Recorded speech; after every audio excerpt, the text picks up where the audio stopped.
जय हिंद। कैसे हैं आप सब? ठीक ठाक। चलिए, तो पिछले क्लास में हमने आपको बताया था टाइप सेकेंड ख़त्म कर दिया था, अब टाइप आ गया थर्ड। ठीक है ना। अब देखने वाली बात है, बहुत समझने वाली बात है। ठीक है ना। चलिए, तो एक क्या कह रहा है कि एक ध्वज दंड एक उदग्र मीनार पर खड़ा है। मीनार के ऊपर भी एक डंडा खड़ा है। ठीक है।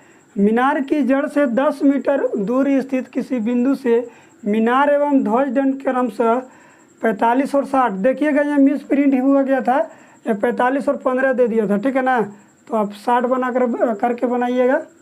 कि कौन बनाते हैं? तो ध्वज दंड की ऊंचाई ज्ञात कीजिए। सबसे पहले कह रहा है शोक, देखिए पहले मीनार बनाइए। ये मान लीजिए एक मीनार है, कुतुब मीनार देखे है ना, उसी तरह से जमीन की एक बिंदु है, मान लीजिए यहाँ, जो कितना है 10 मीटर की दूरी है यहाँ से यहाँ तक। अब मीनार पर भी एक ध्वज दंड खड़ा है, यहाँ झंडा खड़ा है, ये मान लीजिए ये झंडा है। समझ रहे बात के? तो यही झंडे की ऊंचाई ज्ञात करना है। पहले कह रहा है ये है, ये देखिए, और यहाँ से भी एक कोण बन रहा है, ये देखिए, ये है 45 डिग्री और पूरा जो है यहाँ से 60 डिग्री का कोण बना रहा है। ठीक है ना।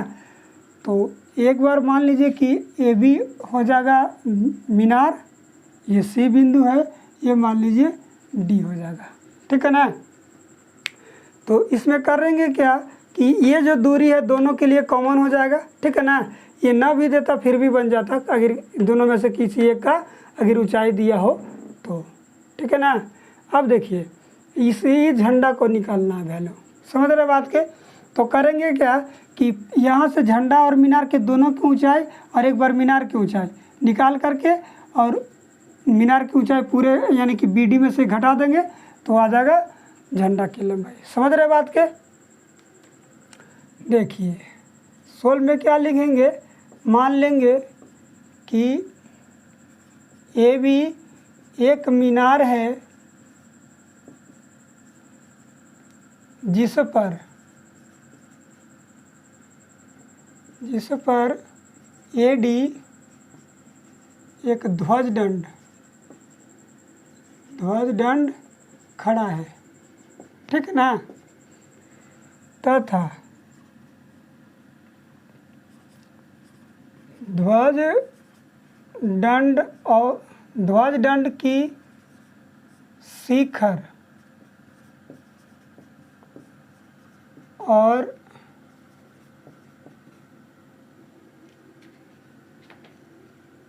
मीनार का शिखर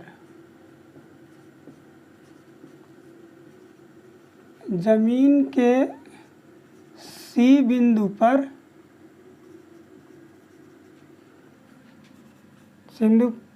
पर क्रमशः कितना डिग्री का कोण बनाते हैं?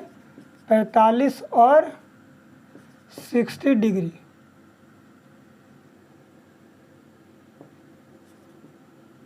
60 डिग्री कोण कितना दूरी पर? 15 मीटर 10 मीटर की दूरी पर बनाते हैं। अर्थात क्या हो जाएगा? अर्थात कोण A C B is equal to 45 degree and कोण C D C B is equal to 60 degree. समझ रहे बात के? और B C is equal to कितना हो जाएगा? 10 मीटर। तब लिखेंगे 9। बारी बारी से ट्रायंगल में चलेंगे। ठीक है ना। एक बार ए बी सी में चलेंगे, एक बार डी बी सी में चलेंगे। ठीक है। लिखिए 9 ट्रायंगल ए बी सी में देखिएगा 45 है, बी दिया हुआ, हमको निकालना कितना है? पी निकालना। तो मैं चलेंगे किस में? tan में चलेंगे। तो लिखेंगे tan theta is equal to हो जाएगा ए बी बटा बी सी। tan कितना? 45 डिग्री ए बी हमारा नहीं है, बी सी हमारा 10 है। समझ गए बात के। 45 का वैल्यू 1 होता है, ए बी 10, क्रॉस मल्टीप्लिकेशन कीजिएगा तो ए बी इक्वल टू कितना आ जाएगा, 10 मीटर ही आएगा। ठीक है ना। अगेन लिखेंगे, यहाँ से लिखिए again triangle D B C में। ठीक है ना। इसमें भी tan से ही चलेंगे, tan थीटा ये जगह डी बी बटा बी सी, tan कितना 60 डिग्री, डी बी हमको पता नहीं है, बी सी हमारा 10 है, 60 का वैल्यू √3 होता है ना, ये जगह डी बी 10, क्रॉस मल्टीप्लिकेशन कीजिएगा तो आ जाएगा D B is equal to 10√3। समझ रहे ना बात के। इसको हम कर सकते हैं 1.732 गुना कीजिएगा तो 71732 1 2 1 0 हो जाएगा, 1 2 3 अंक के बाद दशमलव कितना आ जाएगा 17 मीटर। समझ गए। यानी कि डीबी हमारा डीबी यहाँ से यहाँ तक और ये 20 का आ गया। समझ रहे बात के। इसलिए लिखिए ध्वज दंड की लंबाई या ऊंचाई बात बराबर है, हो जाएगा कितना हो जाएगा, डीबी में से ये भी घट जाएगा, डीबी में से ये भी आगे डीबी में से ई वाला इतना आगे मान लीजिए काट लिए तो वही ना बचेगा ध्वज दंड की लंबाई। समझ रहे बात के। तो डीबी है 17 दशमलव में से 10 घटा दीजिएगा 7.32 मीटर, कितना आ गया, ध्वज दंड की ऊंचाई आ गया। समझ रहे बात के। समझ गए। नहीं तो एक बार फिर से देख लीजिए पूरा को। मान लीजिए कि यहाँ से यह मीनार है, मीनार पर एक झंडा खड़ा है। ठीक है। झंडे की चोटी से 60 डिग्री कोण बनाता है और मीनार की चोटी से 45 डिग्री की कितने दूरी पर, 10 मीटर की दूरी पर। समझ गए। तो आप ट्रेंगल चलिए, ट्रेंगल में ए बी सी में चलेंगे, एगो में डी बी सी में चलेंगे और लास्ट में डी बी में से ए बी घटा देंगे, काम खत्म। ठीक है ना। वही लिखे हैं ट्रेंगल ए बी सी में tan theta is equal to A B बटा बी सी होता है पी बाई बी और tan 45 का वैल्यू 1 होता है, 10 में गुना होगा 10 1 से तो 10 ही हो जाएगा। फिर चलेंगे डी बी सी में, tan थीटा में ही चलेंगे, डी बी बटा ई वाला जगह डी बी और ये जगह बी सी। समझ रहे हैं ना बात के। tan 60 का वैल्यू तो √3 होता है और 10 क्रॉस मल्टीप्लिकेशन करेंगे तो 10 गुना में √3 हो जाएगा और √3 का वैल्यू 1.732 गुना कर दीजिए तो 17.32 आ गया। टोटल हो जाएगा ध्वज दंड की लंबाई। तो पूरा में से ए बी को घटा दिए 7.32 मीटर। समझ गए बात के। चलिए 27 बन जाएगा तो 30 31 एकदम बिल्कुल 28 29 30 31 बिल्कुल सेम ही है। ठीक है ना। मीनार पर 20 मीटर लंबा ध्वज दंड। अभी ध्वज दंड दे दिया है, आसान है, लेकिन ये दूरी नहीं दिया हुआ है, ध्यान दे दीजिएगा। देखिए क्या कह रहा है। एक मान लीजिए ये देखिए मीनार है, मीनार बना लीजिए, यहाँ खड़ा है। अब इस पर 20 मीटर का झंडा जो है 20 मीटर ऊंचा है। चलिए 20 मीटर, ये तो हमारे दूरी एगो सोल्व कर दिया। ठीक है ना। यहाँ से आपको पता नहीं है। अब ये कह रहा है कि ये दूर इसका चोटी और फिर इसका चोटी। ठीक है ना। कितना है 30 और 60। ये मान लीजिए कि 30 है और ये टोटल जो है 60 डिग्री कोण बना रहा है। ये दूरी दोनों में कॉमन आ जाएगा। समझ गए ना। हम बताए थे भी कि ये दूरी अगर ना रहे फिर भी आसानी से बन जाएगा, क्योंकि ये दोनों में कॉमन आता है। समझ रहे हैं ना बात के। ये अगर मान लीजिए कि ए बी अगर मीनार है और डी फिर इसमें भी लिखिएगा तो ये बी डी सी में भी ये आएगा, ए बी सी में भी यही आएगा। ठीक है ना। इसलिए ये दोनों में कॉमन हो जाएगा। इसके लिए डरना नहीं है कि नहीं दिया तो नहीं निकलेगा, बहुत आसानी से निकल जाएगा। देखिए क्या करेंगे। मान लीजिए ए बी एक मीनार है जिस पर 20 मीटर लंबा क्या है, ध्वज दंड है,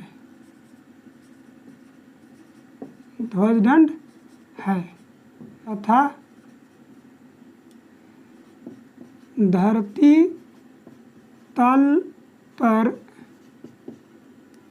कहाँ से सी बिंदु पर, मान लीजिए सी बिंदु पर कितना ध्वजदंड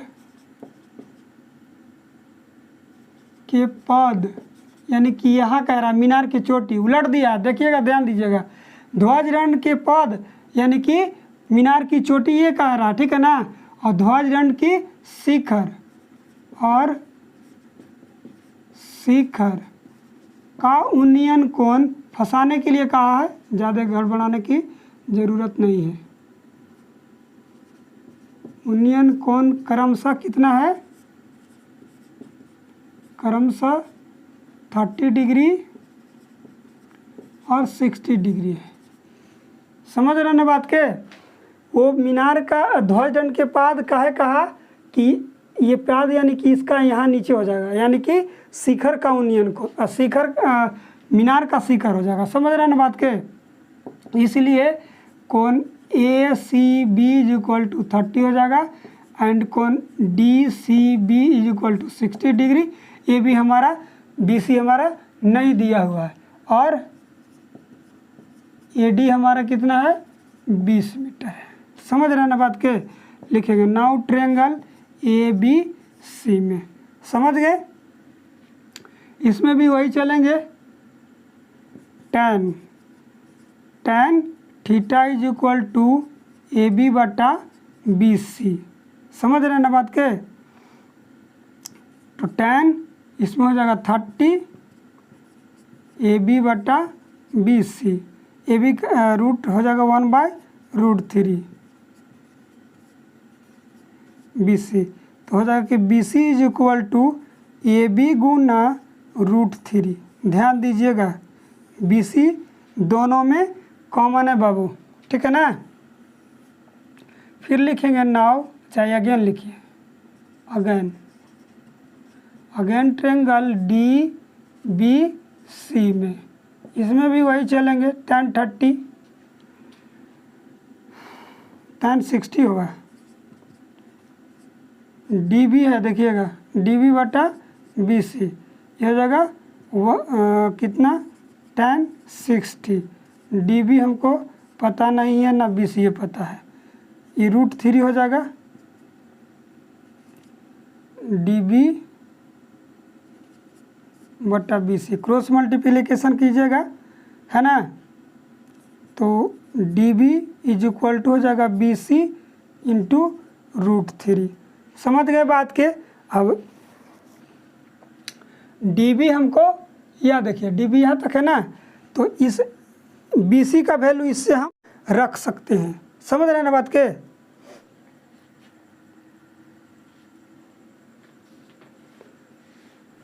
अभी ये भी √3 और √3 तो पहले से था, ये लिख दीजिए चूँकि B C is equal to कितना ए बी √3, आपको समझने के लिए लिख दिए।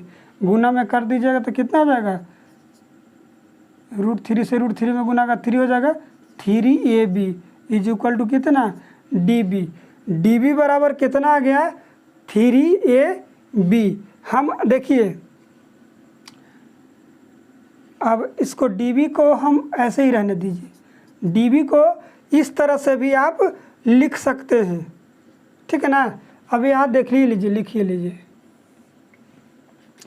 ये भी हमारा अगर निकालना होगा इसमें से, ठीक है ना। तो क्या लिखेंगे, A B is equal to हो जाएगा डी बी माइनस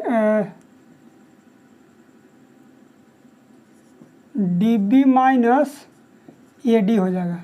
समझ रहे ना बात के, यानी कि डी बी में से ए डी कितना दिया हुआ है 20, तो हम इसको यहीं लिख लीजिएगा, ये वाला यहीं लिख लीजिएगा, ठीक है ना, तथा करके, ठीक है। अब ए बी का वैल्यू हम यहाँ पुट कर सकते हैं, ठीक है 3, और ए बी हमारा जो दिया है 3db माइनस 20, गुना कर दीजिए तो हो जाएगा कि 3db माइनस बी। हमको निकालना क्या है, ए बी निकालना था, क्योंकि ए बी का हमको यहाँ DB का मान ही रखना चाहिए। चलिए कोई बात नहीं है, DB।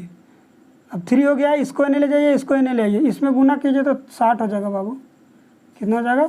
60। समझ रहे हैं बात के? 60 को इस साइड ले आइए, यहाँ देखिए बना देते हैं, ठीक है ना, चाहे यहाँ बना देते हैं,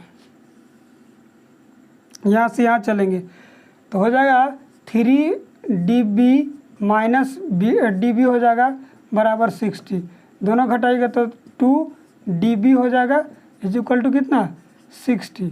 इसको काट दीजिए, 30 हो जाएगा। DB हमारा जो आ गया कितना? 30 मीटर, यानी कि टोटल हमारा जो आया 30 मीटर आया बाबू, ठीक है ना, समझ गए?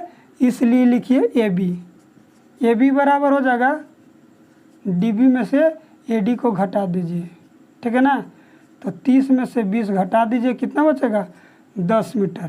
तो यहाँ लिख सकते हैं, इसलिए मीनार की ऊंचाई जो है कितना आ गया?